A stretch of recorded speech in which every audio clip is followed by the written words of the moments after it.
Hello and welcome to the Slapshot Syndicate podcast.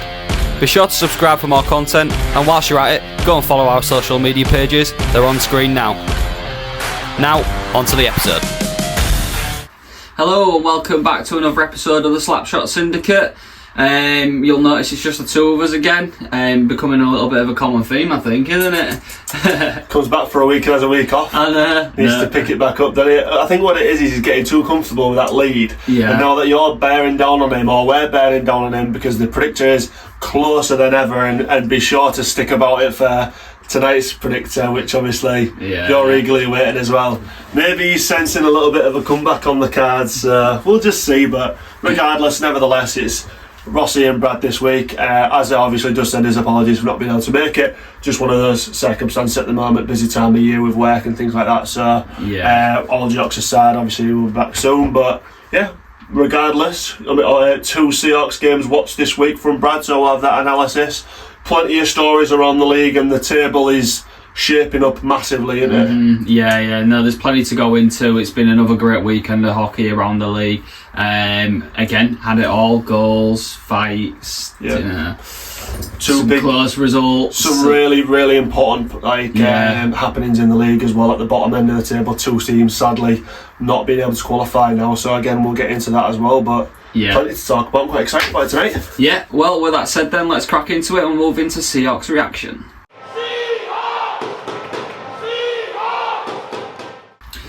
Okay, so straight into it then. First and foremost, you might notice Alex had a costume change. That's literally just because he didn't want his airline to be on camera this week. So he's rightly covered it up for the viewers' pleasure. It's actually because we're sat in Brad's freezing cold shed. Nice one for that. Appreciate that. I said that in confidence, thanks very much, mate. But we're not here to talk about hairlines or anything like that. We're here to talk about ice hockey, so can we get on with it, please? Yeah, but fair enough. Right, so on Saturday night, Hull Seahawks at home to the Peterborough Phantoms. So this had fireworks written all over it for us, doesn't it? It did. And before we get into this, I have an apology to make to you and Brad. You and Azza, sorry, because if you remember rightly, and we posted the clip actually this week on our Instagram, which you guys really like, to be fair. So I think those banter moments and stuff like that we'll try and post a little bit more of.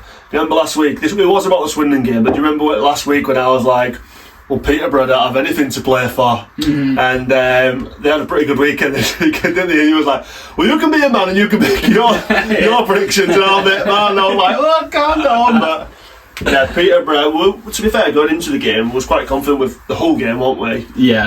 And obviously it started off pretty well. I obviously didn't make it, as I mentioned last week, but you and Azza were in attendance. How was the vibe going into the game? Pretty confident? Yeah, I was quietly confident, to be honest. I knew this was going to be a tough challenge because Peterborough Phantoms, and you never write Peterborough off, but yeah, given our form in the few weeks, and obviously on that win streak of 10, it felt like it felt like the stars had aligned, and we were gonna come in and take this one. But story of the night was that it wasn't meant to be. Yeah, and to be fair, the Seahawks got off to a pretty nice start. Obviously, I wasn't watching, but I was still getting the notifications from my phone, so shout out to Blue Line Stats for sorting us out with that. But yeah, Emil Svek, first goal. Was it just straight out the gates for Seahawks? Yeah, definitely that. We just come out with the intensity and pressure, as obviously we do. We tend to do that. Yeah. And I think we just shocked him a little bit in that opening 2 minutes, and Emil Svek with a goal assisted by Hayward and Chamberlain, and it was like we was off to the races. Love that. So game on the scoreboard nice and early, and that was basically the start of the end, I think. For us. Yeah. So what happened after that point then? Did we carry on putting the pressure on? Like, I know, obviously I saw Matty's interview and he said that they're a team that can sort of go away from home and sort of set up differently to how they probably play at home. Were they just very defensive on the night? Or? No. In my opinion, it didn't really. Their defence was solid. So actually, credit where credit due. They're a very defensively solid team. Yeah. But it came down to discipline in my opinion. So me and Azza both said before Peterborough even scored, we said we need to be disciplined, because if we give away power play to Peterborough Phantoms, given the reputation of how many players they have, and on 100 points now, and exactly Cam Huff on 60 goals now, exactly what they're going to punish you. So yeah, it just inevitably we got on the penalty kill, and unfortunately for us, Peterborough scored in the 7th minute of the game through Dylan Lawrence, assisted by Ferrara, and second assist by Norton, and that was it. Level pegging, and basically what we'd hoped wasn't going to come true. Scored on the power play. Our defence was good, but for a power play, you can only be so good. So. Yeah, a bit disappointing, but at that point, game was level, so not out of it. Just not right, 0-0 boys. Let's get back into it. Yeah, exactly that. But unfortunately for us, it ended up being much of the same. So again, another penalty. And to be honest with you, I've had a few sleeps. So I can't actually remember off the top of my head what the calls were for. I remember them being a little soft. Yeah, I'll be completely honest. In fairness, so we had first one was Hayward for tripping. Second one was Bobby for boarding. Yeah, and this one, in my opinion, I think this was the right call. You do, yeah. I do, yeah. From where we was sat, and it was on our side of it, it was a typical boarding call. Line him up. No, I don't actually think he intentionally did it. Right. To be fair to Bobby, I think he just went in for the hit, but. Fair. The way he hit him, and obviously the way he went into it, it was boarding. So yeah, okay, I get that. Obviously you've got to call it. I don't actually think that it was malicious. There was no intention there to do it, but they just had to wanting to make his imprint on the game. That is Bobby at the moment, isn't it? Like because he's only doing his own games at the moment because of circumstances out of his control, sort of thing. He'll want to make an impact when he's at home, won't he? So that's a bit of a shame, that one, isn't it? But yeah, regardless, back on the power play for Peterborough, and it was 2-1. Yeah. Anything into the obviously it's not the last power play goal of the night, unfortunately, was it? So what was the crack on the second one? Just more of the same again. Then exactly moving the puck around. Who was their power play unit? Was it Lawrence, Cam Huff, Lackanen, Ferrara, Norton? Yeah. Naughty, disgusting. It's a very good power play unit. Tom Norton's quite underrated as well, I think. Yeah. In terms of a defenseman, like really solid defenseman that's been around for donkeys, and because of how good their first line is, probably don't get credit. Like the decor and him, probably don't get as much credit. Yeah. Absolutely. But again, it was more of the same. There was probably a couple of these where Heskey felt a bit badly done to by giving away the power plays, but they just seem to get the shots away, and I wouldn't say any of it was really clinical. It was taking his eyes away, right? Getting his line of sight. Exactly. Taking his eyes away. What good teams can do, though, isn't it? And Ash Tate and Peterborough deserve a lot of credit for that, because that's obviously something that you must work on. Definitely, but that put us 2-1 down. So after such a positive start and going 1-0 up, we're now finding ourselves 2-0 down on the back of 2 power plays. So at this point you'd think, okay, well, that's enough of that then. Yeah. Let's try and rein that one in. But unfortunately for us, again,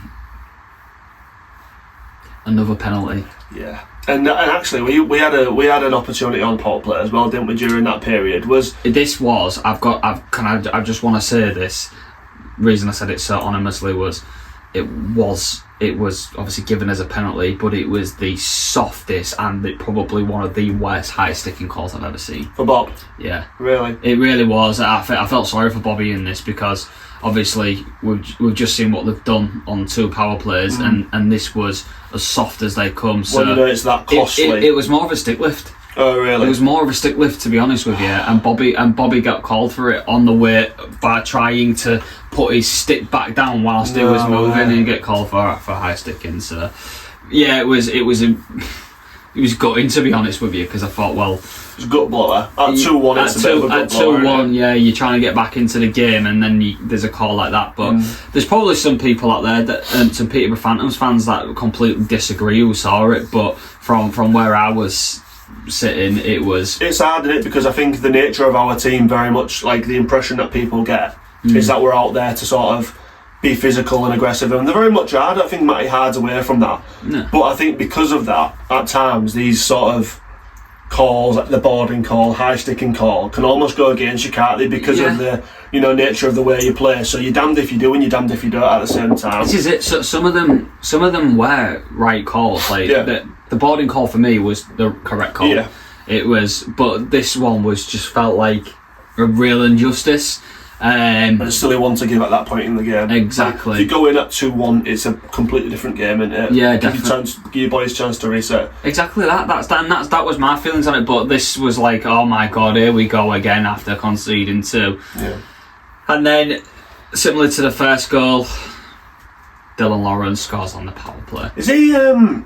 This is no discredit to Dylan Lawrence, because he's actually been in our team of the week a few times, but I haven't seen him Peterborough haven't been at our gaff too many times this season.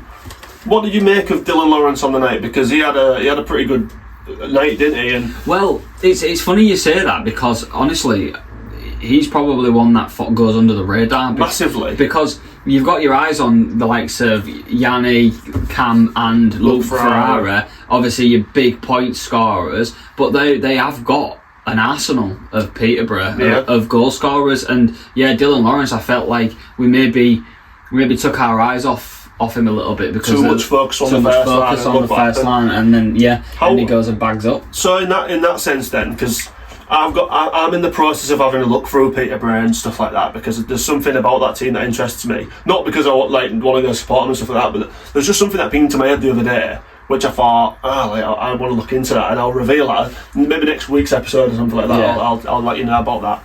But I did think in my head, like, with the amount of goals that top line score, it's automatically, your assumption is, oh well, it's only the first line that do things. Yeah. But what did you make of like Peterborough's second and third line then? Like, Lawrence will have been playing on a line with, I imagine, off the top of my head, Ralph Sesenis, will he? Yeah, Sesenis was in there. I can't remember who else Peterborough played second line, and that's a bit disrespectful, isn't it? They had Pizzo. Clark Pizzo, of course it is, yeah. I didn't know whether he was second or third line, so he's quite a good young player as well, isn't he? But yeah, absolutely. But to be honest, across their lines, Louis Kinniston as well is a hell of a player, isn't he? I've always said that, actually. Underrated. Young as well, like 16, 17, 18, like joke shop for his age. Yeah. So there was good favour then, would you say, there? Yeah, definitely. All the way through the lines. There's definitely a noticeable difference in their top line to the rest of them. Like, that goes without saying. Yeah. But yeah, I think they are really good value, like, throughout the depth of the squad. It's important to give that credit, isn't it? I think one thing that's worth just noting in this game is that Hayden Levine had an absolute balander of a game. He had a really he answers good game. A bit, doesn't he, Hayden Levine? And I think again he's another one that goes under the radar. He was one of the a couple of seasons. So I think he's been here like 2 seasons now. Maybe I don't think it is 3, is it? Two. I think it's 2. 2 because it was in Coventry last year, and I don't think he existed before then. The year before it wasn't, was it? Because that was our first Coventry. It was our first second Coventry. Yeah, so the year before that was when Peterborough won it, wasn't it? Yeah. And they didn't have Levine go at that point. I don't think so. No. I feel like Levine was one of the first import netminders to come into the league. Before, like, do you know what? Maybe he was, but I don't think he ain't won the playoffs with them.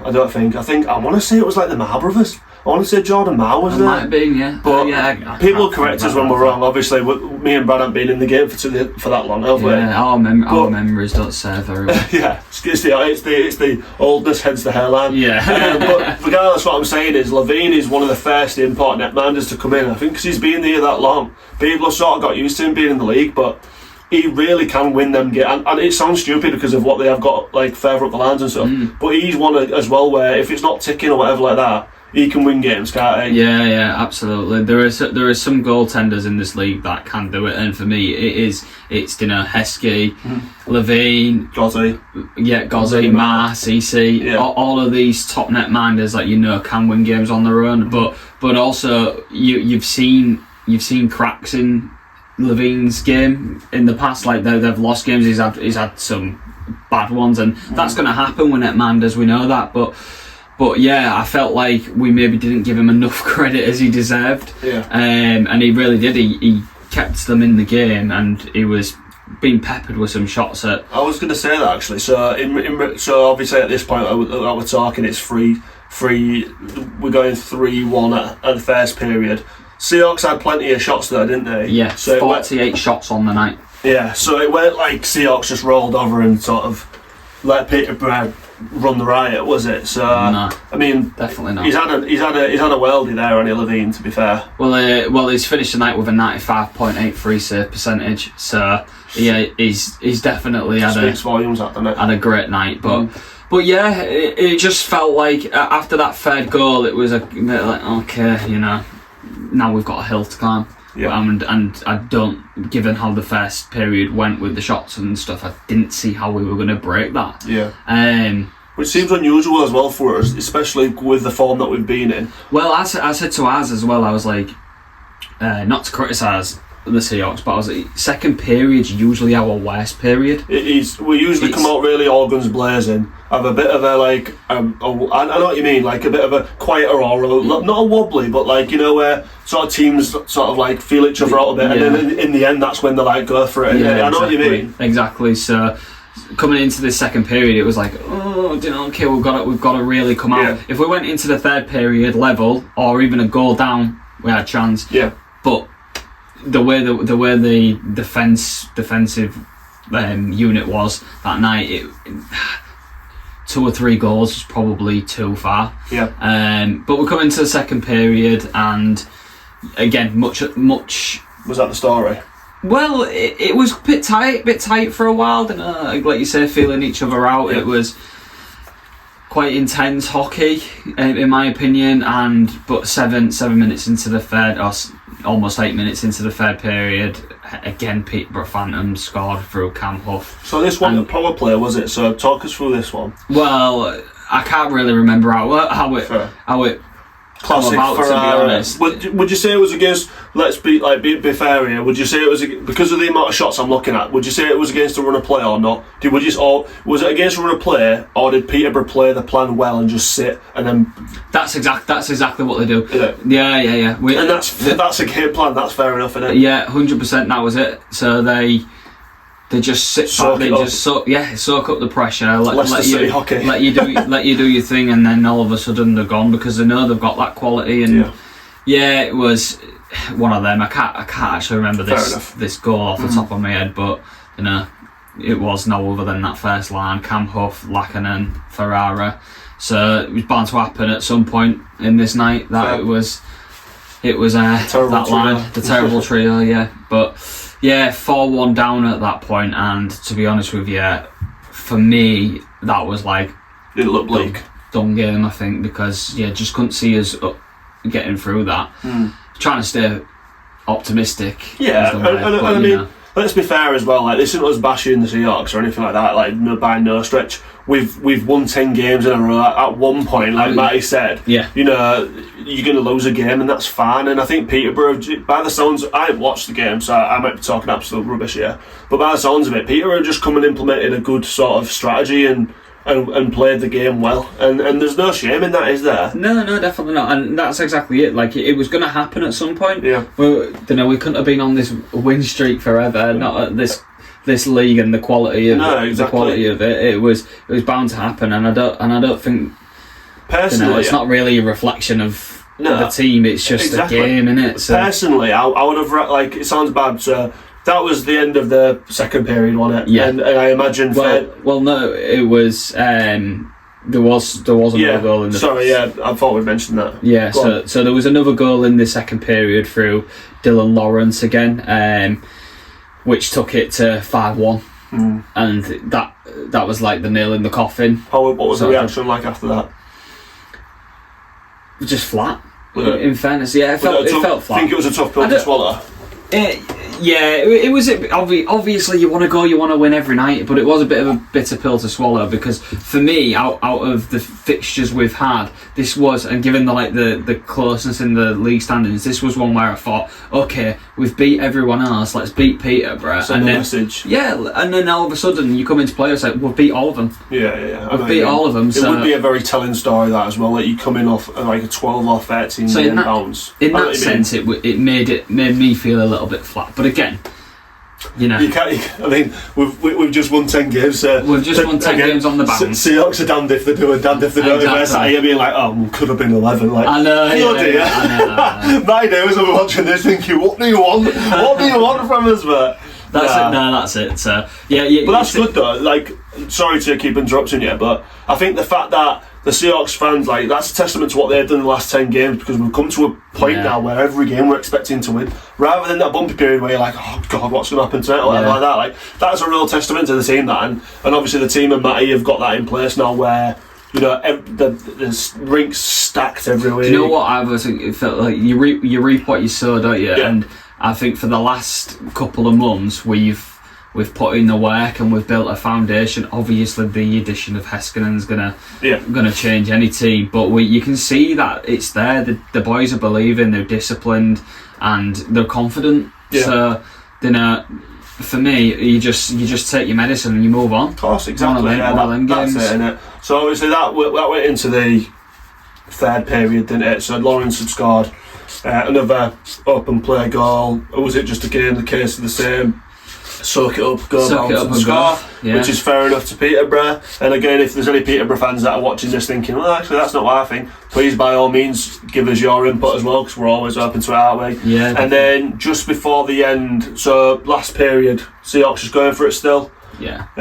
Just solid wall. Defence, really. That's the story of the night. Yeah. And then just solid defence in Peterborough, but we were really putting the burners on, for trying to fair play get some pressure, trying to get a goal. We pulled Heskinen. Yeah. We were just fighting for it, which is what we love to see. There was some tenacity there, but unfortunately, the night it wasn't meant to be. But Emil Svek gets us a consolation goal, making it his second goal of the night.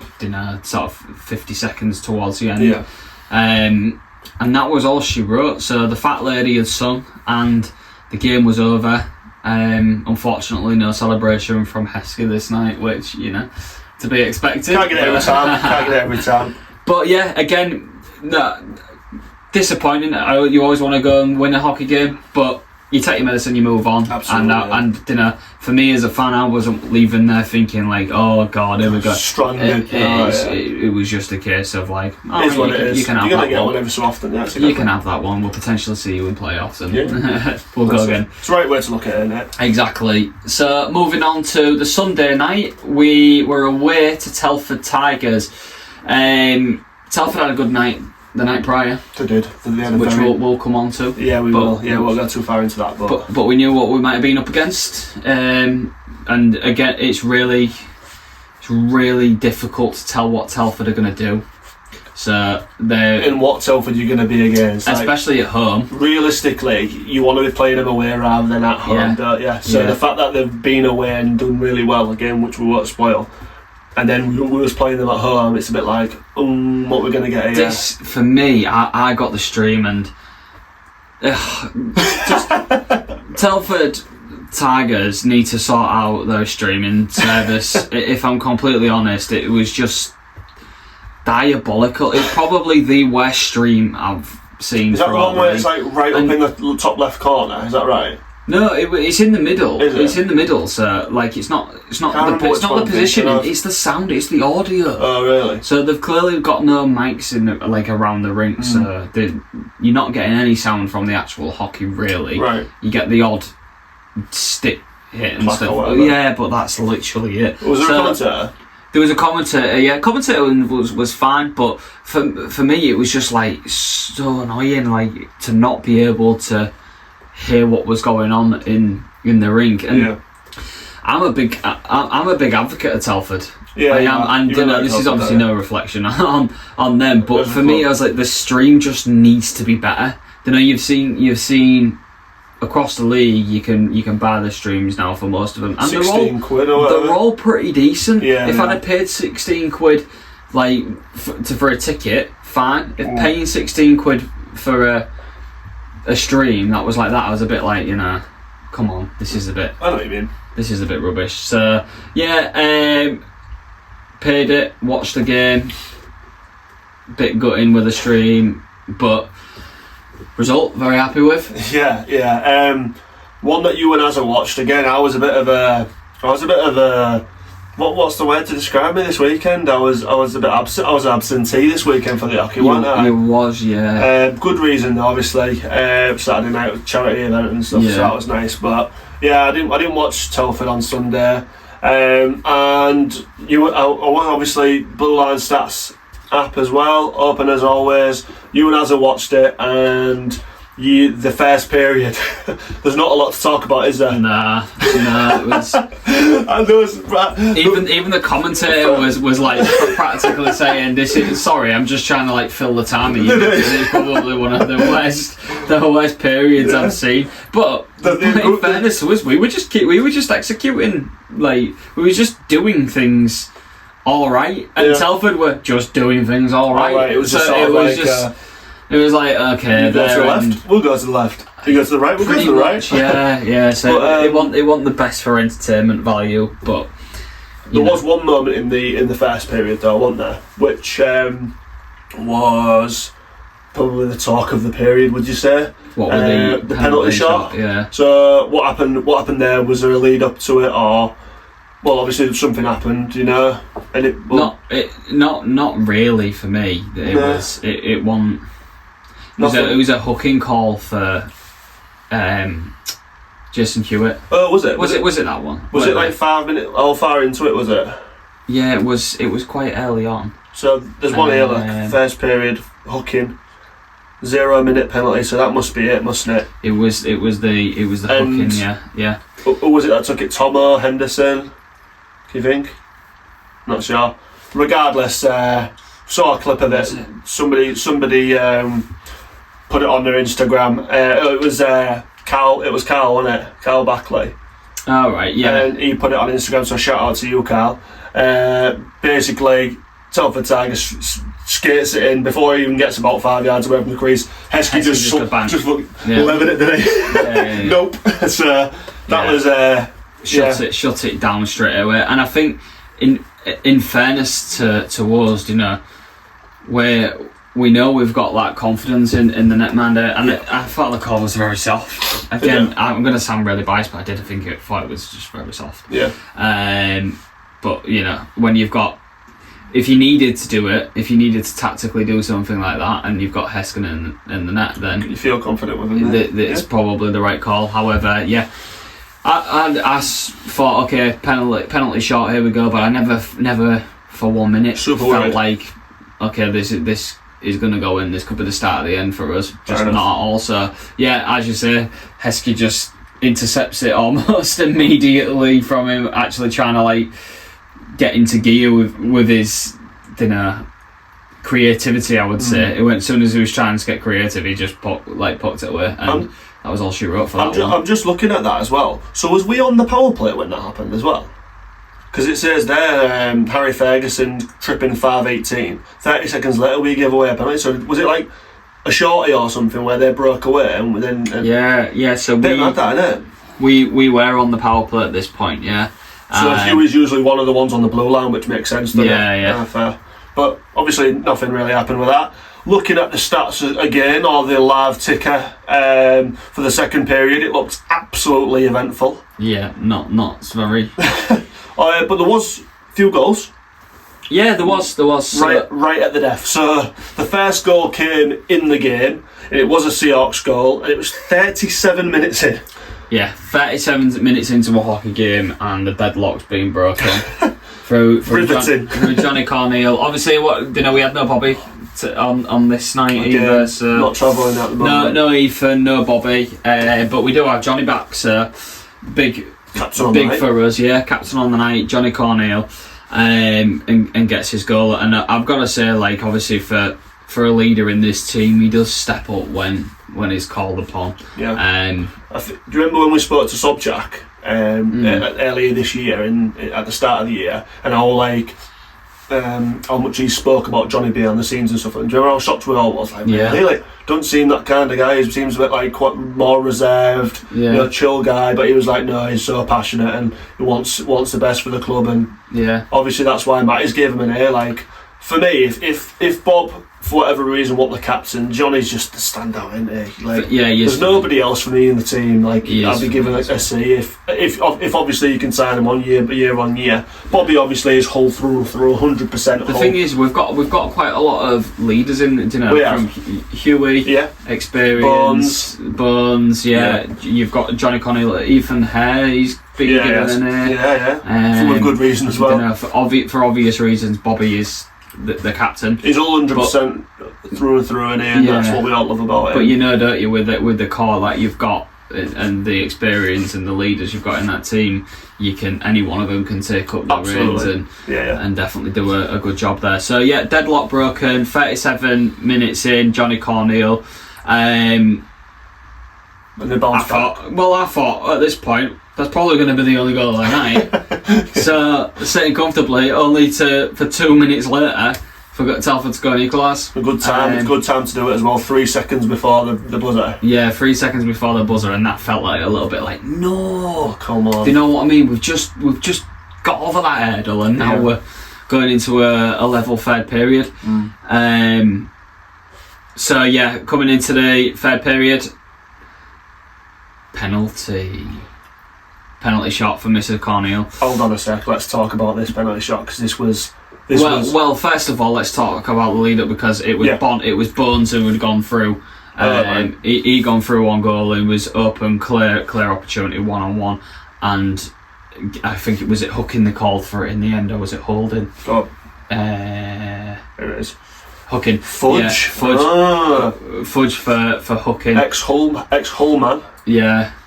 So, clearly on payroll. Cheers for that, Fudge. Slide you that 50 quid there. Let's talk about this, because I just want to say sorry, I'm getting ahead of myself here. Again, my Wi-Fi connection's fine at home. Oh God. But guess who didn't see the goal? No way. Guess why he didn't see the goal? Oh no, the stream. Yeah, because of the stream. Buffered. Yeah. Have you seen the goal? Buffering. I had to keep coming off, going back on, and then refreshing the link every couple of minutes, and it had gone off. So just literally as he started moving towards goal, I couldn't believe it. So luckily I'd obviously seen it back on the replay. Yeah. When I managed to get it on, but again, fuming about that. But oh my God. This guy, we knew he was good at penalty shots. We've seen it. It was like melted chocolate. That's how smooth it was, wasn't it? He absolutely had no right. We've seen some good penalty shots. Svek through the legs, top bin. Remember last season, stuff like that. But I've never seen a penalty shot probably never seen a penalty shot this silky. He didn't even shoot, did he? No. He just skated it in. He literally he come in, didn't he, on like an angle, and then he just absolutely sold Brad Day the dummy. Brad Day I think he might still be in the taxi right now. I think he's still sliding out. I think he's still going right, and the little drop of the shoulder, and he literally didn't even clack it in. He just skated it. He somehow manoeuvred the netty that much where probably half of the goal was open. And Brad just had his head down as if to be like, oh, what have I done? No, he's proper sold me there. I don't even know how he's gone that far, have I? Don't know. To be honest with you, because Johnny must have given him goals on his so big. Must have looked at his big blue eyes and thought, wow. And move out the way, mate. But it was great. He almost just he just sold him the dummy, and then all of a sudden half the goal's up, and then I liked Matty's analogy as well. It was like there was some of us on the bench being sick, literally 100%. Unreal. When I saw that on the replay, I was like, he has absolutely no right to do that. And in classic Johnny fashion, he just skated back to the bench whoa,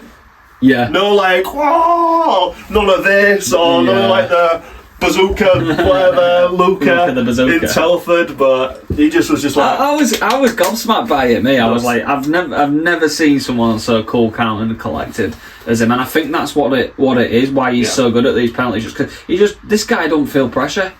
He don't feel pressure. He just thrives off the opportunity, doesn't he? Yeah, he does. So yeah, unbelievable goal. 2-1. Hoping that you saw the next goal without any issues on the stream. Just about. Hartman. Just about, mate. Just about. But yeah, 2-1 at this point. Telford get a goal. 44 minutes in, power play goal. Can't remember. Let's have a look what this penalty was for again. See if hold on, we've jumped ahead there though, mate. 30 seconds after the penalty. 30 seconds after the penalty, we score again through Hartman. Richard Hartman. Who again, let's just mention, he's becoming such a good what's the word? Like such good value, and great value. Pick up halfway through the season from Peterborough. Interestingly, from the night before. Yeah, really good. So obviously that was scored. Then they scored on the power play. It was a delay of game from Emmy. What's he done? Just tried to clear it from his own area or something, and just dotted against maybe. Yeah, I don't think there was much in it, to be honest with you. I think it was exactly what he said with the puck, but again, quality of the stream not really in my favour. but yeah, so Louis Newell. Yeah, we was 3-1 up at this point, and then Louis Newell scoring on the power play to bring it back to 3-2, which, to be honest with you, was that moment where you think like, oh no.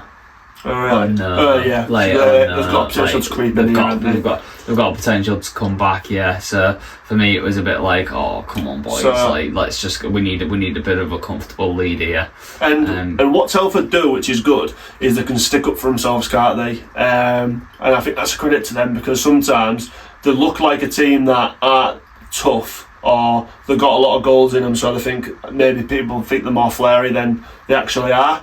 But I can imagine this next 12 minutes at 3-2 was quite, I don't know what's the word, like, not rough, but a bit like, I'm going to be the dominant one here. No, I am, which led into a bit of handbags, didn't it? It did, yeah. Between Fudge and Owen Brutton. So they... Surprised at that for Brutts, by the way. I can't remember exactly what it was for, but I remember seeing Brutton sort of like lean over his shoulder and like as if to say like to push him backwards, and obviously took a bit of exception, and then they both had a bit of a scuffle, we'll call it. I wouldn't say it was anything more than that, but it certainly needed dealing with. Yeah, I think that's probably the right way to put it. So that happens. They go to the box, come out again. 30 seconds later. Fight. Lee Bonner, Carl Ferguson, and Ferguson seems to have a bit of a history, doesn't he? Because he got dotted by Hodge in Hull. Probably just picked himself up off that one, but then has a fight with Lee Bonner, who, again, we know what probably won't be one that he'd choose out of a lineup, is he? Really? Like, not really. Not in terms of. It was a much of a muchness. If you had to choose one of the Seahawks, probably wouldn't choose Bones, would you? Yeah, it was a much of a muchness. Needed to happen, definitely. Yeah. Wasn't a UFC main event. Oh, let's say it was Muhammad Ali versus Mike Tyson. Yeah. It wasn't a UFC main event, but it was definitely needed, and hats off to Bones for stepping up to do this. And Ferguson, Ferguson, yeah. They both knew it was. I think it was a little bit more of a case of it's going to happen. It was just a matter of who was going to go and do it. So hats off to both of them for. And would you gloves off to both of them? Gloves off, yeah. Gloves off, yeah. And who would you say got the bounce from it? Because the next goal was telling, really. Telford, definitely. They got a bit more momentum. I think so. I think that they're sort of relishing chasing Telford. I think they can be really good, especially at home in front of their crowd. So yeah, obviously, you tend to as the home team get the momentum from a fight, don't you? Yeah. So you've got. If it's even and your crowd just makes you think, go on then. Yeah, exactly. We was the winners there. Exactly. Home field advantage or something. Even if you play, he's lid picking his teapuff off the ice, they're still like, yeah, that was class. Well done, mate. Yeah, but yeah. So that fight happens, and what minute was that? 49 minutes. 6 minutes later. 6 minutes later, in come Telford through Nick Oliver. Defenseman. Is that right? Yeah. To level up the scoring. 4.5 minutes towards the end of the game. What was you thinking then? Well, exactly what I've just been saying. I'm thinking, oh no, we'll go into overtime. From 3-1. yeah, overtime. And don't get me wrong, I back us in overtime, but I thought we've just literally had a hold on this game, and it was ours, and now it's ours to lose. Yeah. Sorry, it was ours to lose, and now it's ours to try and go win again. Yeah. But yeah, so a bit of a nervy few minutes towards the end. The game went from being very, very flat to good. Yeah. Like to being a good value that last game. 5 minutes was like... Yeah, exactly. It felt like, okay, we need something here to justify. But yeah, Johnny Corneal again steps up. 57 minutes, couple of minutes towards the end for another goal. Yeah. So hat trick for Mr. Corneal. Love that night. And that felt like a bit of a relief now, because we could. I'm not saying we could sit back, but we could absorb the pressure. Yeah. At that point, and that's exactly what we did. Game done, job done. Get in, get out. And thank you very much. Move on, and that's exactly what I felt this game was. It was a very much case of going, do your job, and let's get back on the course, and away we go. And that's what you got, isn't it?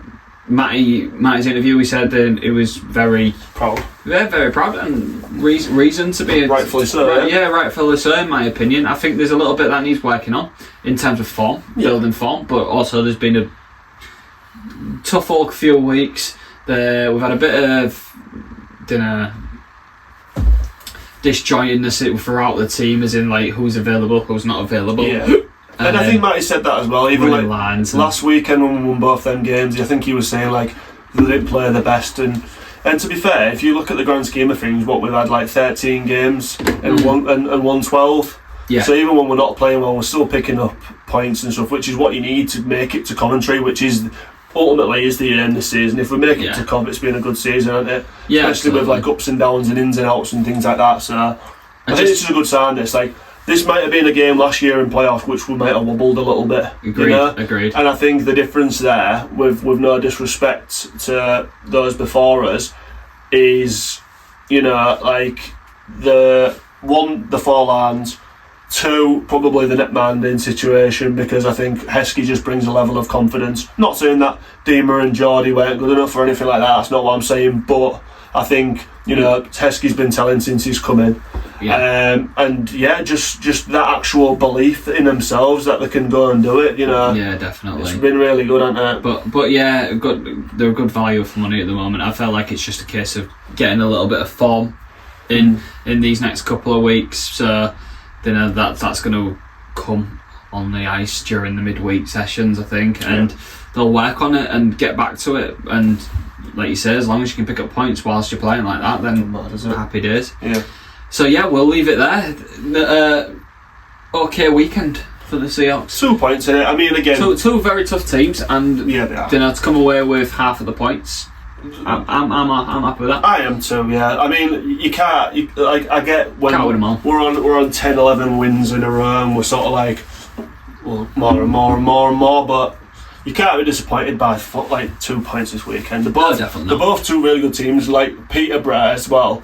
They're a team that are where they are because of how they play, and I think they own their space at home. And obviously away from home, we've got a plan and they execute it really well. Yeah. And Telford are a really, really tricky team. We've seen so many teams go there and lose this year, so... Agreed. I'm happy with that. Yeah. Well, with that said then, we'll wrap up Seahawks reaction and we'll move into the results and fixtures around the league.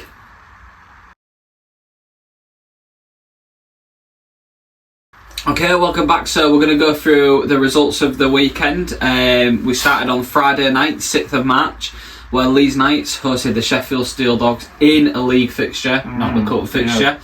Leeds Knight's taken this one 5-4. Yeah, I think they'll be happy with this one, don't you? I think the good thing about Leeds recently is they ain't had Brownie. Well, that's not a good thing about them, obviously, but they've been getting through it a little bit. They're starting to build a bit more momentum and form now, and the goals are very much coming from all the lines. There's no one that's scoring hat-tricks or anything like that, which is quite a good sign, really, and it's sort of a sign of the Leeds that we've seen in the past few years, you know, like where you can get them from everywhere. So. You know what, as well, I was just going to say, like, Leeds had some tough fixtures this weekend coming up, so it was quite important that they tried to solidify themselves as a contender. For sure. Obviously coming off the back of some pretty poor results from recent weeks. Definitely. So getting this win over Steel Dogs was big for them in the league, big for them coming into the second round of the cup.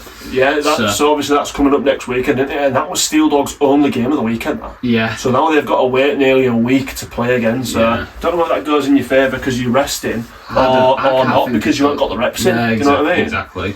But 5-4 win for Leeds Knights, big win for them. Yeah. Then we moved on to same night, Basingstoke Bison hosting Solway Sharks. Solway 6-2. This was an important one. So basically, the Bison needed to win at least 2 of their games this weekend. Probably against Romford to stay within the race for 8th place. Won't spoil it too much in case you haven't seen, but not one that me and Azza definitely predicted to go this way. Me and Azza was like, Bison have got so much riding on it here, you know, and Solway, they've got some big lackers in that squad. They have. You know what though? The bench Stewie on this. Stewie didn't play. Did he not? Can you believe that? Like top point scorer, things like that. It was Yancis, Hodge, Prada, and they're going to kill me, I can't remember. Arsena, yeah. They were the ones who went, so Stewie got benched, which I was very surprised at, to be honest. Like in a game like this, I maybe get put in Prada in for, you know, defensive reassurance or whatever, but your top point scorer. Interesting call that, innit? But obviously it's worked out for Solway. It's a great result for Solway. It's a massive result. It's a thrashing, to be honest. It wasn't just get in and go steal the points, was it? No. Very convincing win, and fair play to them. Absolutely. But that was that one. So we'll move on to the Saturday, with first fixture being Hull Seahawks hosting the Peterborough Phantoms, which we've talked about, so we won't go into the detail on there. 5-2 to Peterborough Phantoms.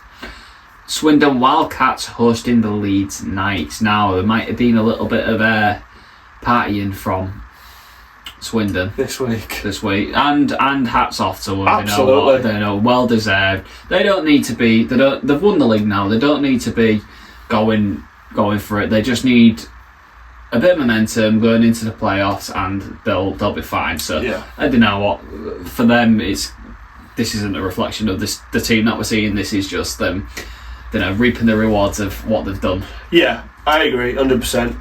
I'm interested to see if their lineup sort of changed a little bit. I can see based off this that they were still playing Van der Merake, Watkins, Malasinski, and Wells, which Viegas didn't play, obviously, and I was, no disrespect to Swindon or Leeds, but I was almost wondering, well, did they put like a backup netty in or something like that? But actually, they've had some good lackers playing this game, and for the Knights to go and get like an overtime win, again is a real good result for them, I'd say, wouldn't you? Yeah, definitely. But look, you know what, getting a point's great in a pretty hungover side, I'd say. But Leeds definitely saw an opportunity here and took it. Taking the additional point in overtime's massive for them. So 4-point weekend against Sheffield and Swindon is massive for them, isn't it? That's what especially with considering they are a little bit battered and bruised at the minute. Yeah, absolutely. So fair play to them. Basingstoke hosting the Romford Raiders. Romford taking this one 5-3. Yeah, so this was like the last. So there was like 3 bangs of the hammer this week for the coffin, basically. This was the second one. Like, they needed to beat Romford both games here to sort of be in with a chance, because what we've got to remember is every time Romford win, it knocks like 2 points off the maximum amount they can get. And if Bison done the reverse, it had knocked 2 points off Romford, which would bridge the gap a little bit. Romford go to Bison, they got 5-3. Yeah, so big win for Romford there, and Yeah, not meant to be for Basingstoke Bison there. Bristol Pitbulls hosted the Milton Keynes Lightning, and Milton Keynes taking this 8-5. Something about that number 8 for Milton Keynes, I seem to think recently. Yeah. Getting some resounding wins. Resounding wins. But Bristol again, good value for money at home. They get goals. So MK just seems to be finding a bit of form now since the change, and you know what? At probably the most important time of the season, so yeah, they are. It's crazy. Scary, isn't it, really? Because like a couple of weeks ago, they was out for the count, weren't they? And now, like when we get into the table, it's probably the most interesting looking table we've had for a long time, because the gap is so small. If you weren't due to play Milton Keynes again since they found this form, the next game, if you come into playoffs, culture shock might be a bit of a culture shock. Yeah, definitely. So that's going to make for interesting watching. But yeah, 8-5 to Milton Keynes Lightning. Then we had the Solway Sharks hosting the Telford Tigers. 8-5 in this one, but to Telford. Yeah, and I think I mentioned this last week. I'm not blowing my own trumpet too much, but that sort of drive back from Basingstoke to Solway, those boys getting in at 6 o'clock in the morning before playing again at 7, like that's crazy. It's so rough, innit? Like I do really feel for Solway in that respect, just because the schedule is if that was me, I'd want to sleep for the day, wouldn't you? 100%. I won't be going back and playing Telford. You would obviously, but can you imagine how leggy they'd be? Like God, like that must have been so hard. Because again, if you go to sleep at 6, you're probably getting up at 12, aren't you? Yeah. You know what I mean? Definitely. Like Jesus, that's so rough. But then you'd be like pretty much up straight down to the rink. Groggy, man. Yeah, exactly. Crazy. But 8-5, regardless to Telford. I did just have a feeling that Telford was going to pinch this one. Yeah. Because I thought that game would be so hard on the Friday night. Obviously, they made quite easy work of it, but they kept going for it, didn't they? But yeah, 8-5 to Telford. I didn't. Probably in Solway's race for 8th place, would you say, especially with the win that the Raiders got against Basingstoke? Yeah, definitely. Which is difficult, really, because Solway at one point was very far behind, weren't they? Yeah. And now they're like in that spot, like probably the closest ones to the Bison all the way at this point, anyway. So difficult one. Okay, so then we're going to the Sunday fixtures. Romford Raiders hosting the Basingstoke Bison, and Romford taking this one at home 5-4 in overtime. So Basingstoke got a point, but Romford just getting it over the line. Yeah, so this again, as I've mentioned, was unfortunately the final nail in the coffin for the Bison. Sealed their fate, didn't it? It did, and I think we'll touch on the Bison and Bristol in the league standings, but a disappointing one probably for the Bison, just because of the nature of it. But all the games was pretty close. Was it 4-2 the night before, or a 5-3, 5-4? Yeah. Like it's not like they've just been pumped like 5-0 every night, is it? So they have really tried there, but yeah, just difficult because, like I say, the other week when I went to Swindon, like there was playing 3-line hockey, and I just thought, so many teams in this league are playing 4-line hockey. It's hard to compete with, when you see lads out every other shift. Like at this stage of the season, as well. What we had last season with Emmy and Sobbs and Chamber. Like it was just gassed. You know what I mean? Absolutely. And that's, you can see how it happens, can't you? Yeah, definitely. So that's a shame. Milton Keynes Lightning hosted the Bristol Pitbulls. MK taking this one 4-2. Again, another one that has sort of sealed the fate a little bit. So Bristol, unfortunately, cannot qualify for the playoffs now after this result. 7 wins on the bounce for Milton Keynes Lightning, though, Brad. Yeah, absolutely. We was buzzing at 10, weren't we? Like that's really good, and that's probably unheard of a little bit. Yeah. But MK like building something really good, and to be honest, I don't want to use this word. I don't ever use this word very often, but it's a little bit scary, isn't it? Yeah, it's getting that way, mate, because we know what they can do in playoff hockey. And can you imagine, though, let's put this on the table, because I don't think many people or podcasts or anything have mentioned this. Can you imagine if MK went and won their playoffs now? After this season, like, everyone wanted Wallace out, tactics wrong, imports wrong, this, that, the other. We've seen it all on Twitter and everything, haven't we? This season's a write-off, this, that, the other. Imagine if they take this into the playoffs, get a good seed in, get a few good results, rat it out and win the playoffs. That'd be crazy. Mate, but at this point now, it's not unrealistic to expect, is it? No, it's not. It's scary. I think they can go and do it, and there can be a team to be feared, especially when it comes, if they get to Coventry, like there's 2 games in it. Literally, there's 2 games in it, like, and it's 120 minutes of with the atmosphere and everything else that come into it. 2 blocks. Yeah. But yeah, no, massive result for MK again then. Peterborough Phantoms hosted the Swindon Wildcats, and Peterborough taking this one 5-3. Got anything to say? I apologise. I was completely wrong about this. I sat here last week and I was like, we haven't got much to play for. Like this. And you very much did alright on this one, didn't you? Yeah, absolutely. I think you maybe you got close on the might have got close on the result as well. We'll have to see in the predictor. We will see. But I think what we didn't touch on was the fact that the night before the Leeds game was Swindon's sort of homecoming, wasn't it, with the official trophy raised in front of the fans, which is great. So a few pictures of beers on the ice, couple of celebrations and stuff, which is brilliant. They totally deserve it, but almost wonder if again, maybe a few sore heads on this game. Nice to see Tyler Perry in goal though for this one. Obviously he's had his troubles this year, and God forbid like this happens to anybody, but he's struggled with his cancer and things like that. It's something you'd never want to see, but for him to get that, beat it and come back in the same season is absolutely admirable, so fair play to you. And for him to get back on the ice, even if it was in defeat, love that for him, don't you? That's absolutely one of the stories of the season, that for me. Definitely. And you know what, this game again in itself, it's just Swindon don't really have anything to play for at this particular moment. I've heard that said before. I said that last week. But no, it's good, and I don't think the Cats will have been too worried about that. But good result for Peterborough. You're still playing Swindon at the end of the day, aren't you? So they're massive 4-point week for them, and I'm sure they'll feature in the team of the week a few times. Well, we'll see. So.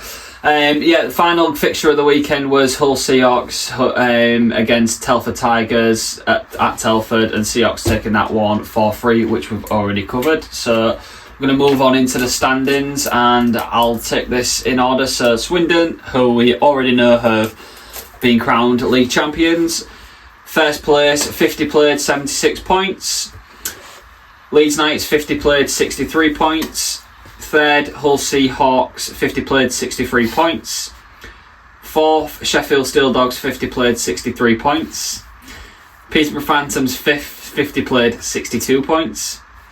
Milton Keynes Lightning in sixth, 50 played, 58 points. Telford Tigers in seventh, 50 played, 56 points. Romford Raiders in eighth, 50 played, 47 points. Solway Sharks in ninth, 50 played, 41 points. Bristol Pitbulls in 10th, 50 played, 38 points, and Basingstoke Bison in 11th, 50 played, 37 points.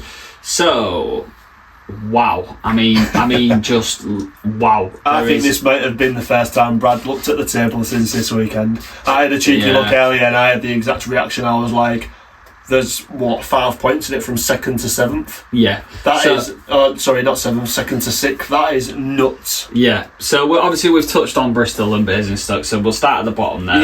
Yeah. Obviously they're eliminated now from playoff qualification, which leaves Romford and Solway for it to play for it. However, I think this has probably been sealed, in my opinion. Now there's 6 points between Romford and.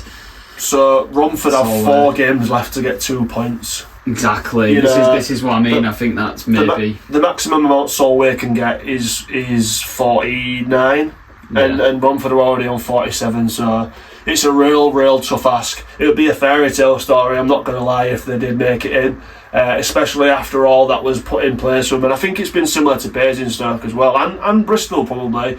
It's easy to make excuses for teams, but Solway have won at home for the first umpteen amount of weeks, you know, like they've got dealt a rubbish hand there. Basingstoke, similar vein. You know, didn't have training for weeks because of that at the start of the season. The fixtures ended up catching up with them. Didn't have their home rink, rubbish.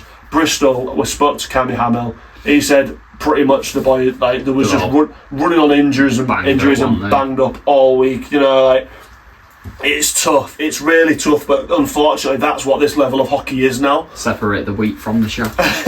Yeah, and you know, even though there is circumstances everywhere, look at Leeds. Like, they've lost the captain and all this stuff. You know, Seahawks, we've had ins and outs and ups and downs, and we're third in the league. MK have had a rubbish season, but clawed it back, and that's no disrespect to MK, but you know, probably has been a bit rubbish before this big streak. But yeah, it'll be interesting to see what happens with Raiders and Solway.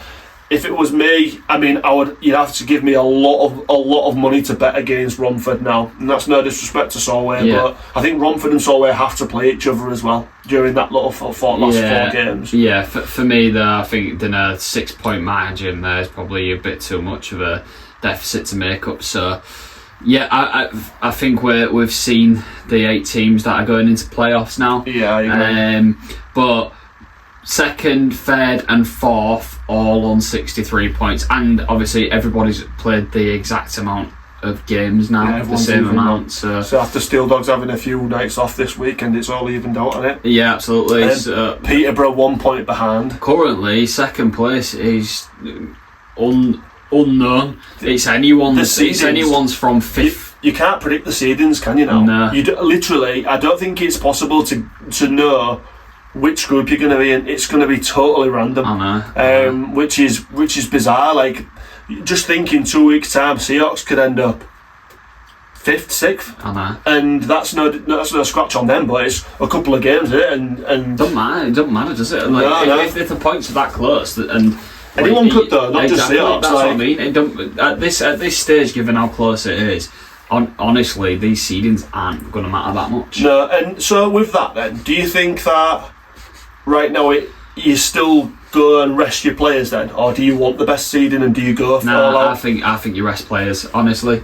Yeah. I don't think the seedings are going to come into it as much as you think. When you look at this across, like, regardless of who you're playing, you know what quality you're gonna come up against. So you just need to protect your own. Yeah. You need to protect your own and go in with your best foot forward. That's fair. So yeah, that's a look at the standings this week, and I'm sure in the next week or two these things are going to get really interesting as we go into the playoff.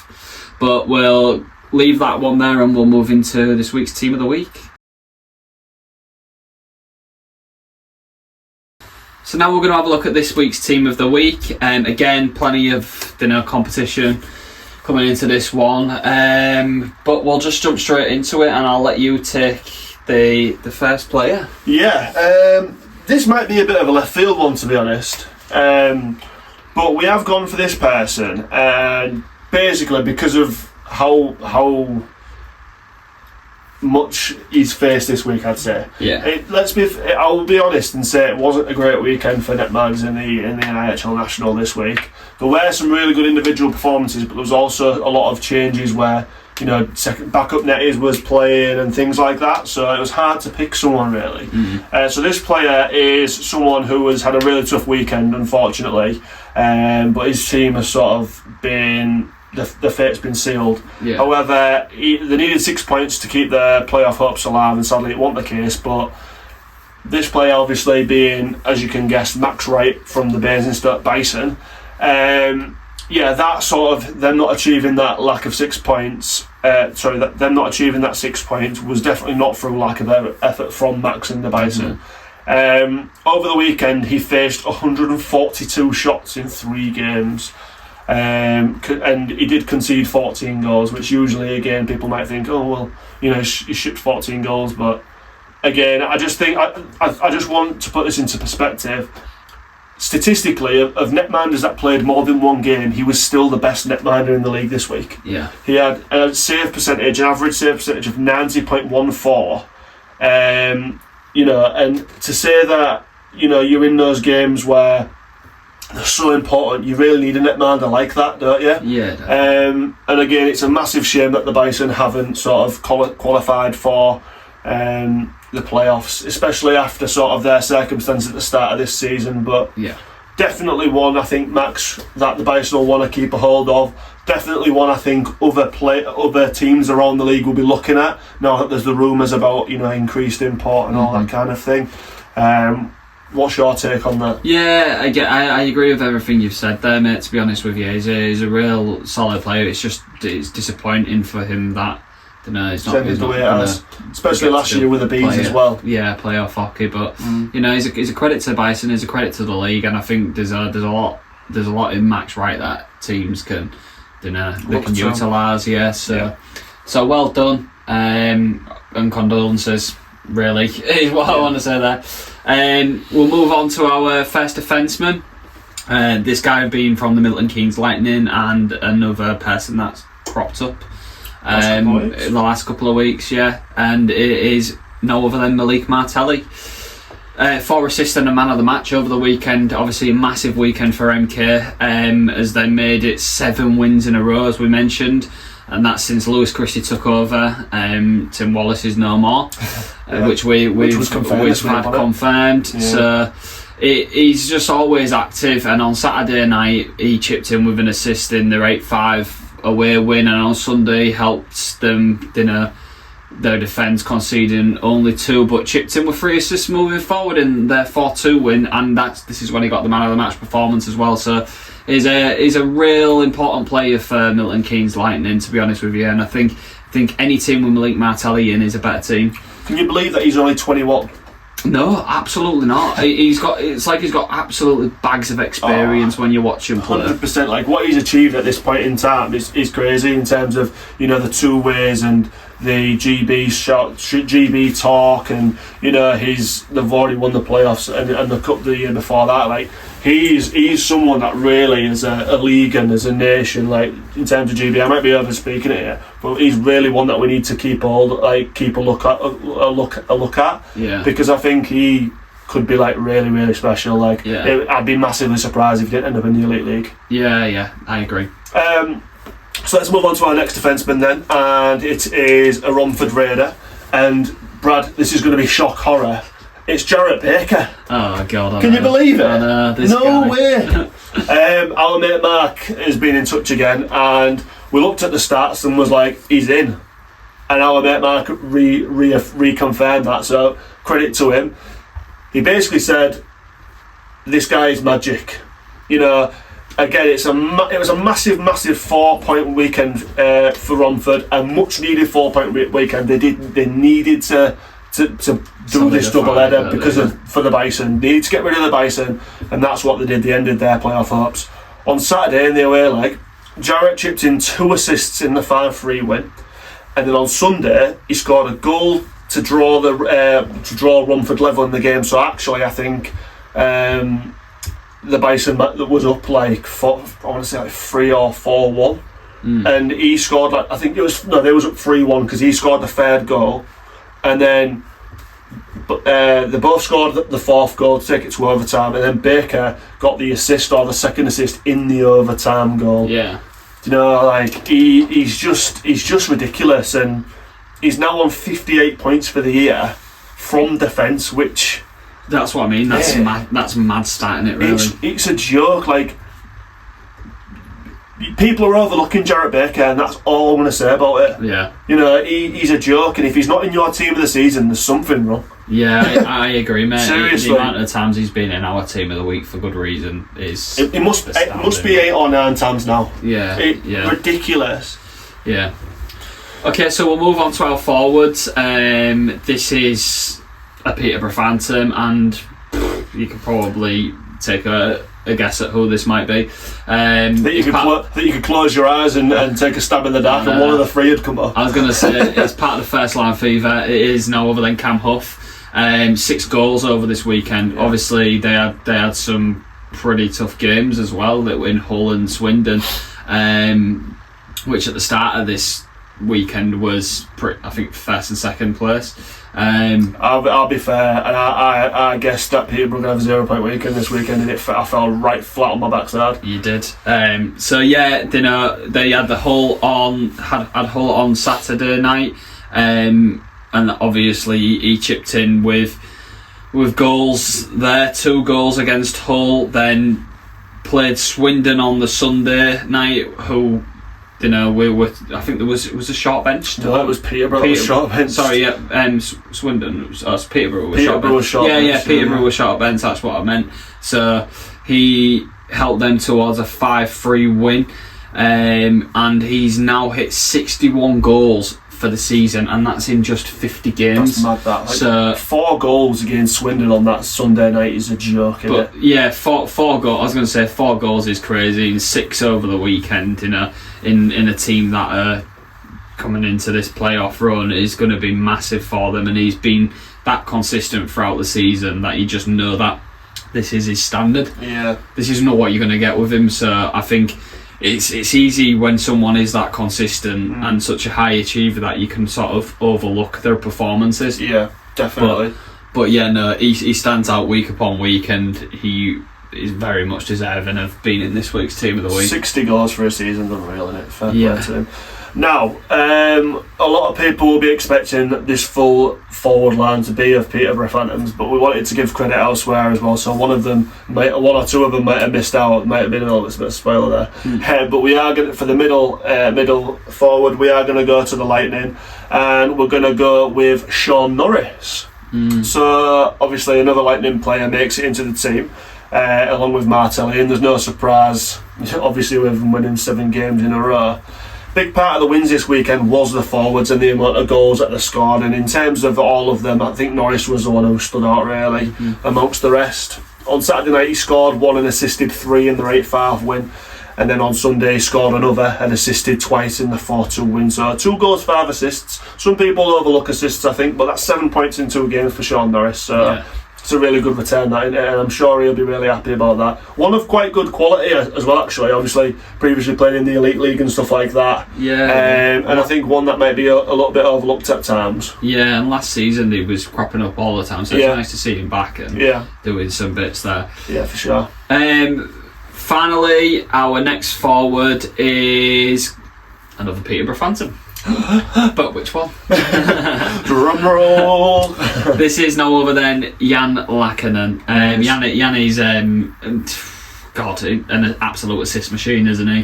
He's crazy good, and do you know what? For his age as well, like his experience, he's so invaluable.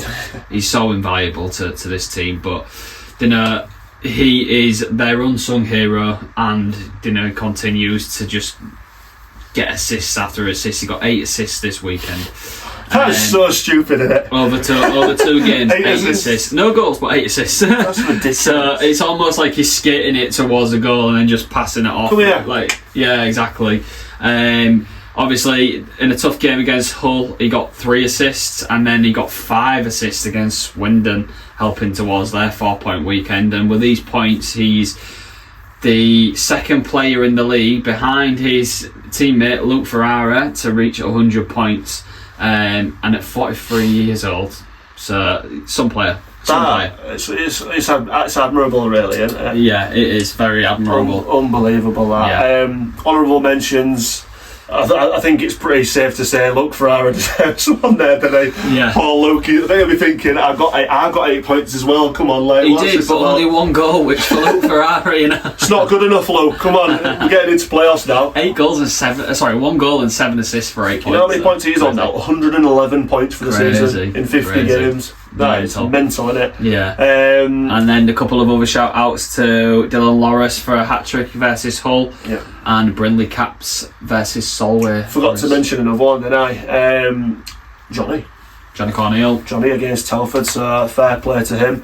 Lots of good individual performances this weekend, but Peterborough was on fire, weren't they? And they do deserve the spots. MK obviously deserve a lot of plaudits as well, and Baker's just inevitable nowadays, so he is. If you agree with our team of the week, let us know. If you don't agree with our team of the week, again, let us know. Who was you in your team of the week this week? We always want to hear, so be sure to let us know. And I think we got it all right this week. Yeah, absolutely. And with that said, let's move into the interesting part of the podcast, where we move into the scores on the doors and the upcoming fixtures. Let's go.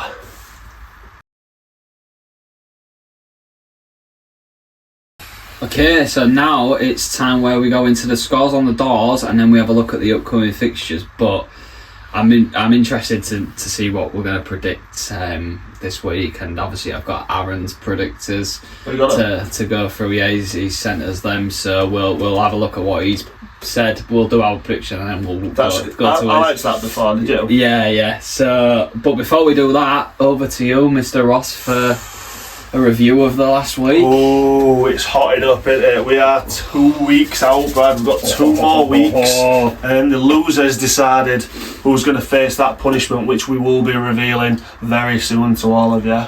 And yeah, the winner's obviously going to be decided. The first winner of the NIHL Predictor, which, you know what, I'm quite impressed with us. You know, it could have fizzled out a little bit. You know, people see these like fantasy football teams and sort of stop playing halfway through the season, but we persevered. Yeah. And to be honest, it's been a really, really welcomed addition to the pod, hasn't it? Oh, absolutely. Yeah, I think that it's probably fair to say it's the thing we look forward to most week in, week out, especially because we don't really we have an idea, but we don't really keep track of these things. You know, every week when we come to review, it's a surprise. We haven't got an Excel sheet or anything. No, exactly. It's nice to have that mystery about what you've done and how well you've done, and in a league standing that's as close as it is now, it's really heating up. So. It's going to be so hard to predict this week.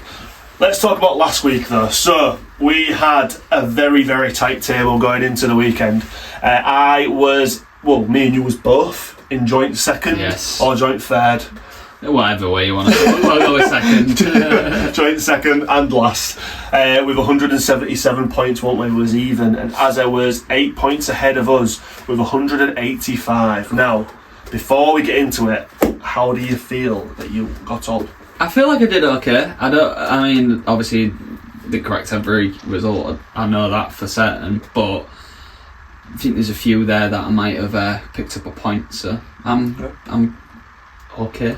I obviously I hadn't seen Azza this weekend. Yeah. Was he saying out about the predictor on? Not really. Saturday? No. I think there was one game that he said he might have been close on, and I think it was the Solway Basin Stoke game. Okay. So yeah, we'll see. It'll be interesting to. Interesting. Very interesting. Any correct scores?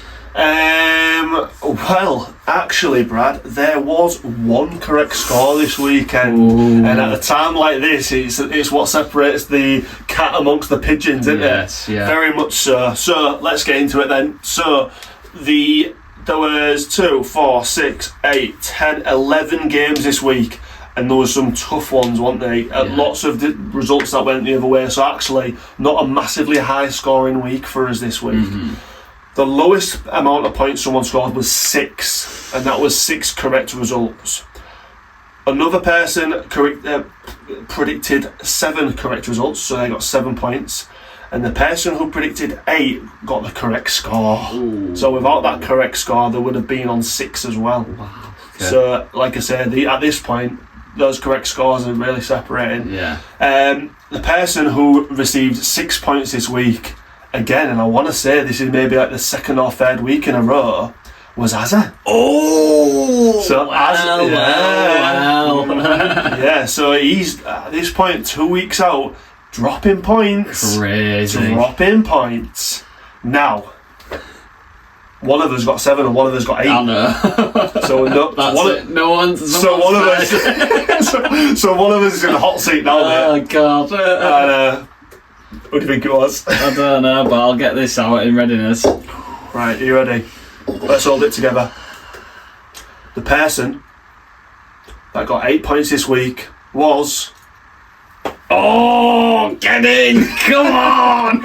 I'm coming for it. When I saw that you got the correct result in the Peterborough Swindon game 5-3, my wife will back me up on this. I let out an audible no, because without that, Rossy would have been 2 points on you, and 2 points closer to Azza. So I was disappointed. You are now 2 points closer to Az. I'm now 1 point closer to Az. Yeah. But that does mean that I'm now back in the hot seat. So the table looks like this. So going into the last 2 weeks, I am in third place with 184 Brad, you're in second with 185. Azza is only 6 points ahead of us. 2 correct scores with 191. Wow. It is closer than ever, mate. We've got a we've got a cup final this week, and we've got fixtures on the weekend. So we have, I want to say, mate, we've got 12 games this week. Oh God, it could be a high scoring weekend. With 6 points in it, mate. Yeah. This could be the week where Azza's got to be looking over his shoulder here. Oh, this is going to be interesting, because this could be the week that changes things about. Hey, Matt, right? I'm just going to throw it out there. Imagine we overtake Azza going into the last week. I'd be playing ultimate safe. I wish there was I would call every single score the same as him. Yeah, tactically. Yeah. That's what you get for missing out, Az. Azza's not one that always watches them back either. He loves being in the moment, but not necessarily watches all the way back. Should we do a little truce now if we get ahead of him, just to predict the safe scores? You can wear the lead shirt, or you can do the punishment, or whatever we come up with. But we decide finally, obviously. You heard it here first. So the plan is, if one of us overtakes him, the other one, the person who overtakes him predicts exactly the same as what Aaron does, and watch him implode. We're just going to kamikaze him. That means though we have to tactically between us get him. So like, if for example you're ahead of him, I need to step in and go, I'll predict this first, and then move it on to Azza. Because if he predicts, I know, but then if I predict it, then you predict it, and then he's got the opportunity. It could work against us, though. To be honest, mate, we haven't kamikazed yet. There's hundreds of people watching this episode. So someone's going to message Azza and be like, them two are scheming against you. That's a massive compliment. Yeah, guys, it's our secret. Come on. I have a very specific set of skills. One of them's not being discreet. But this is how important the predictor is. Azza is well and truly bossed it this year, and he's been in charge for a long time. So yeah, fair play if he does it, because he's done really well. I'm hoping he'll get him nipping there. 12 games then. Let's get into it, because this is going to be very exciting. Let's go. So starting on Wednesday the 11th of March, we have the Cup Final. The final leg of the Cup Final. Sheffield Steel Dogs hosting the Leeds Knights. This one is going to be interesting. Before we do this, I won't look at them, but I will get Aaron's message up just so it's there. Okay, so going into this one, Sheffield are 3-1 up on aggregate. Yeah. So, there's going to be intent there from Leeds. But we're only predicting the game, remember? We are, exactly, yeah. So not who wins overall, that kind of thing, which is very true, very true. Yeah. I will take this one first then. I'm going Sheffield for me. I think it's their year, I do. Both teams are going to be out this. This potentially is Leeds' season, but also it's potentially still Sheffield's season. So they've both got absolutely everything to play for. I just think Sheffield might have a little bit more momentum at the moment, and a little few more bodies that are able enough. So for me, I'm going to go Sheffield. I'm going to go for a narrow 4-3. 4-3, like that. You know what, mate? At this point, I've got to make points up on you and Azza. The way I'm going to do it is I'm going to go 3-2 to Leeds, which would mean Sheffield win the cup. Okay. By 1 point. So I could sort of see them sort of locking. Like, say for example, if it did get to a 3-2, they wouldn't really give a bus. Just get behind it, win it out. So I could see Leeds winning. Yeah. Maybe by a goal, but then obviously if I do that, and because I know if Leeds were winning by 1 goal, Sheffield wouldn't go for it; they'd sit behind. Yeah. But also if Leeds go on and win it, then it's a point to me, and it's I'm going to go for Leeds 3-2. Okay. Let me get Aaron's message up then. The way he's put him in, I don't really want to see what the rest of them are. So he's gone Sheffield 3-2. Oh, what did you go for? I went 4-3. 4-3. So we're all on a similar vein there. I know that Sheffield are going to have Gunjan back this week. Yeah. Which they've been resting him, haven't they? Yeah. and like a full fit and firing engine of will be good. The only thing I can think of for Sheffield is they had one game last week, lost to Leeds, and then they've had a week off. Could be really good go in their favour, but could also, don't know. Yeah. Well, that will be an interesting one. But we'll move into the Friday fixture where Sheffield are at home again to the Hull Seahawks. This Wednesday game will have way more bearing on this Friday game, I think, than we probably are going to give credit. Agree. Do you want to take this one first? I will take it, mate. At this point, I feel like it's so hard to predict them, just because you don't know whether 2 days after Steel Dogs might drop half the team. They could do that. That's exactly what I was thinking. You know what I mean? Back of my mind, it's very much a case of they win the cup, they drop some players, they lose the cup, then they just. Right, well let's rest up anyway. We don't want them injured for this. We know it's all got 2 points in it anyway. For me, I'm going to go Seahawks. I'm going to go 4-3. Okay, interesting. I'm going to go Seahawks as well. I'm on similar thought process to you there. Like, you know, for both sides, it might be a case that some players start getting rested up now. However, I'd love to get the win over Steel Dogs at their barn. Yeah. And you know, there's an addition to in Ethan Hare coming on Friday, which Matt has alluded to. Massive return. So that could have an impact. You went 4-3. 4-3. I'm going to go for a 5-3. Nice. An empty netter maybe. Yeah. How did Azza go? Aaron has gone 3-2. Hull Seahawks. Seahawks. Yeah. Okay. So, okay. Leeds Knights versus Romford Raiders on Saturday, so we're into the normal weekend fixtures.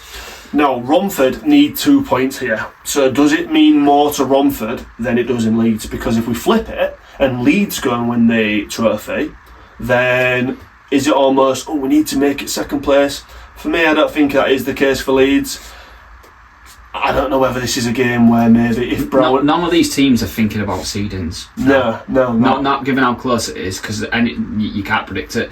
So. And if you think about Leeds, they're already a bit battered. So do they just have 2 of their players sit out for a night and go 3-line hockey instead? And then you're against the Raiders who are really still very much going for it. Yeah, maybe. I'll take this one first then. For me, I'm going to go Leeds on this one.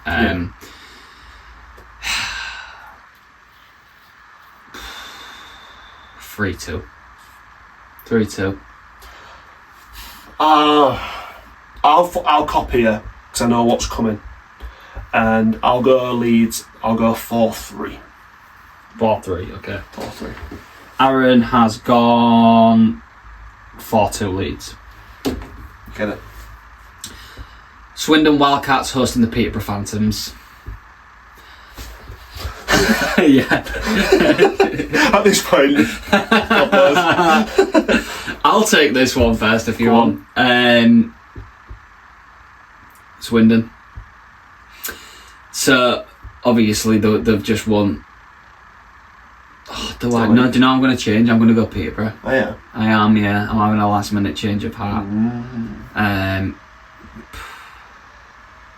I don't know. I'm just going to go with my gut. I'm going to say Peterborough now.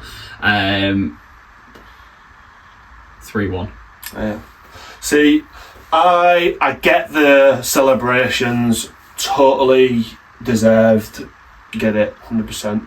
Get resting players again. You need them good for the playoffs, but Swindon now need to switch it back on, in my opinion. The lead up to the title, you'll remember there was a couple of losses here and there. It's getting a bit. When are they going to start? I think getting the league title is brilliant and it's a hell of an achievement, but they also need the playoffs. Unfortunately, isn't automatic now. Yeah. And if you look at their form within the last maybe 10 games, been a bit up and down, aren't they? Yeah, do you think this isn't that where they need to start finding a bit? I think they need to turn it back on now and sort of show everybody again we're not to be messed with. Yeah. Losing Ben O'Connor was a massive dent in that. I think that personally, I think they'd have wrapped the league up a long time ago. Yeah. But I think this needs to be the game where they bounce back. So we'll go Swindon. I'm going to go 4-2 to Swindon. Bet has gone Peterborough as well, hasn't he? He has. 5-3. 5. Better not come back to bite me again like last week. I know, imagine that if it's God's a repeat. sake. Bristol Pitbulls hosting the Telford Tigers. Telford for me, I'll take this one straight off the bat. Telford, I'm going to go for a 4-2. Nothing to play for really for Bristol now. Nah. Is there? Nah. Apart from Parade. So I'll go simple. You go 4-2. Yeah. I'll go Telford. I'll go 5-3. I could see the likes of Bristol and Dunbar not wanting just to coast by. They'll still want to get a few points and stuff. But Aaron's gone for Telford 3-1. MK Lightning versus Basingstoke Bison. Again, another game where we're going to start seeing a couple of these creep in now. But Basingstoke, really don't have anything to play for now other than pride. So I don't think that thing of let's not finish last is a thing either. Nah. Nah. You're out of players for our players, are you? Mm-hmm. That's what it's about. Do you want me to go first? I've been first. Go on, yeah. I'll go Milton Keynes 6-2. Interesting. I'm going Milton Keynes as well, but I've got the magic number 8 in my head. Ooh. Again, Milton Keynes Lightning 8-3. Let me see what he's gone for. I can't imagine. I'd be surprised if he'd go for MK. No offence. MK 5-2. Solway Sharks hosting the Sheffield Steel Dogs. Now, this is an interesting game because obviously Solway have a lot to play for. It's last chance saloon for Solway. They need to win every game now. I'll take this one first. I am going to go for Solway. Oh, yeah. I am. I'm going to take a punt on Solway, given that it's one hell of a journey. 2, Sheffield probably at this stage will be resting players. Very true.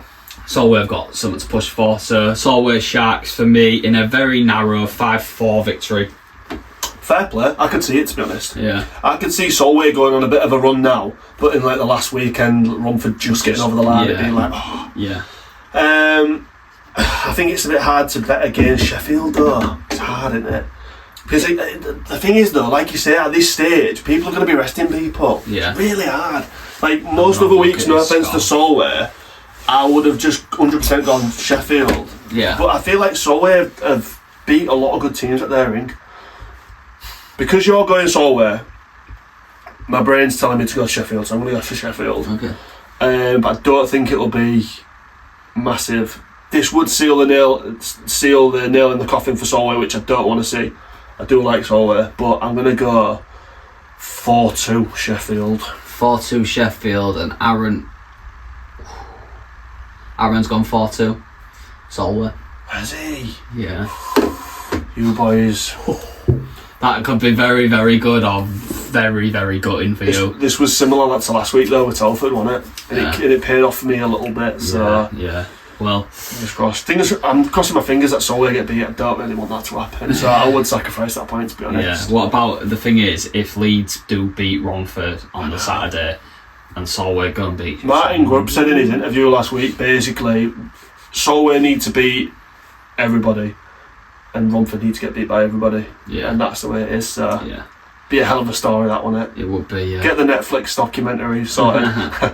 Sunday the 15th of March, Basingstoke Bison hosting the Swindon Wildcats, and I'll take this one first. I think this is where Swindon try and find a little bit of form. They have nothing to lose and nothing really to gain in terms of standings, but they can trial things now. They can get players out that they want to see if they can get some matchups. I just don't see it going any other way than Swindon this one. So Swindon Wildcats 5-2. I had a number in my head as well. I'm going to completely same vein as you. I'm going to go Swindon. I'm going to go 4-2. Okay. This will be interesting.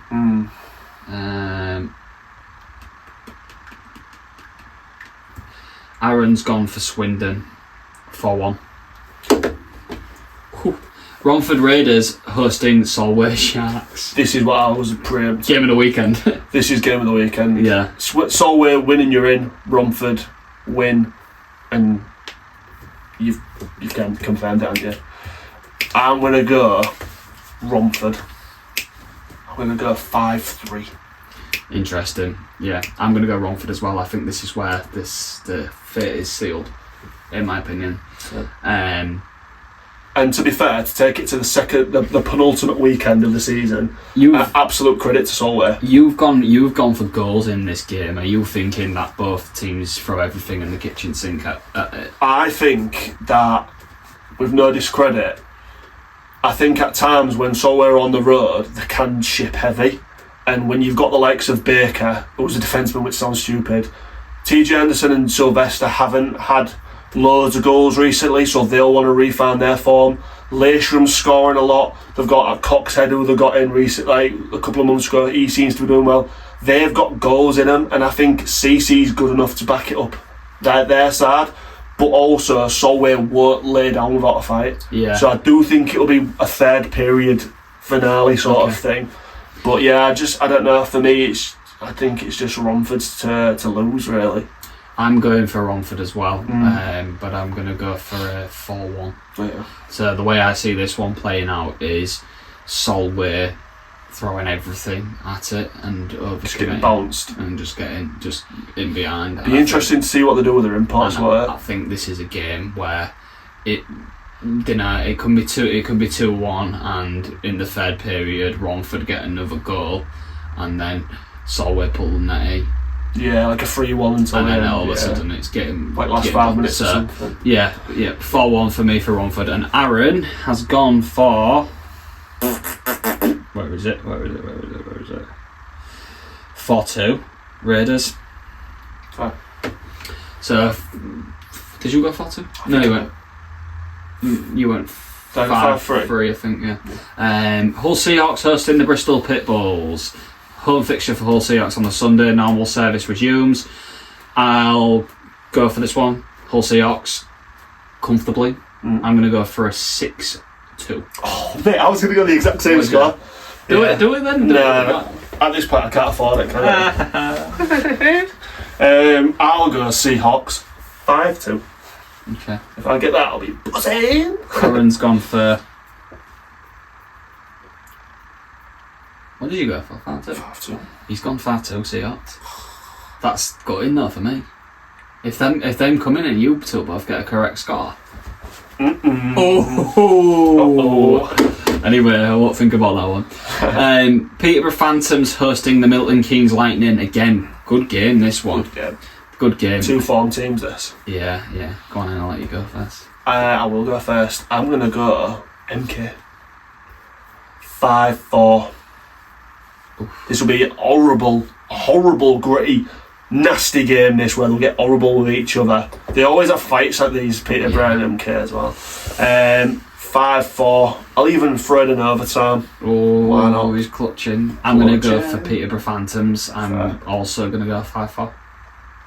So I see it panning out the same. I just see Peterborough getting the result. Nice. What do you? And I think the rest of Yanni next week. Yeah. What do you think Aaron's gone for this? MK. Peterborough 5-3. Because he has. Nice one. Telford Tigers hosting the Leeds Knights. Do you want me to go? Go. Leeds Knights. 4-2. Okay. What have they got the night before? I got Romford. Oh, here we go. Resting players, maybe. Telford 4-3. No. Telford 4-3. Come on, the Tigers. Aaron's gone Leeds 4-2. No. Do you feel like it's a bit of potential egg on the face? Oh, no. Like a proper slip up. No. But if this, it might be high risk, high reward. At this point, yeah. High risk, high reward. 100%.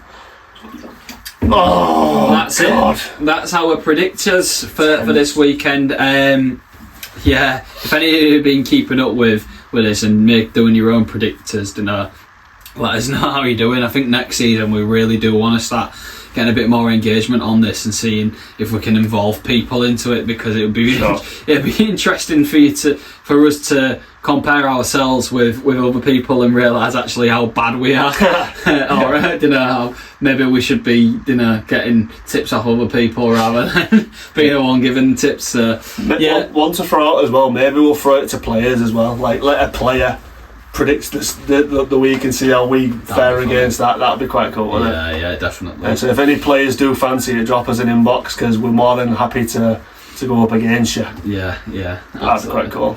Yeah, but that concludes another episode. Thank you very, very much for tuning in, listening to us waffle on.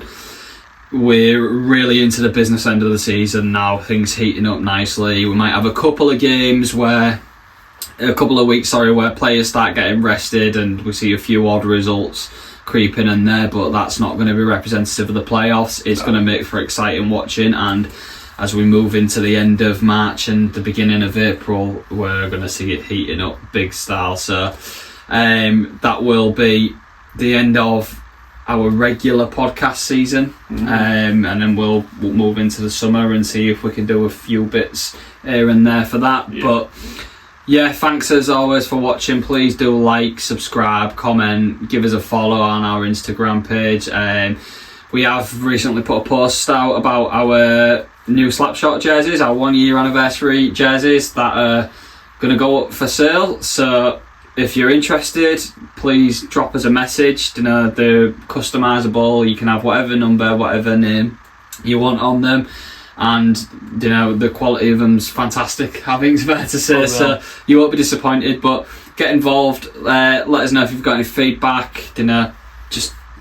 Genuinely thank you. From the bottom of our hearts, it's really appreciated. We love it. We're loving the engagement. We're loving the stories that are writing themselves across the league and in here. So yeah, we'll see you next week.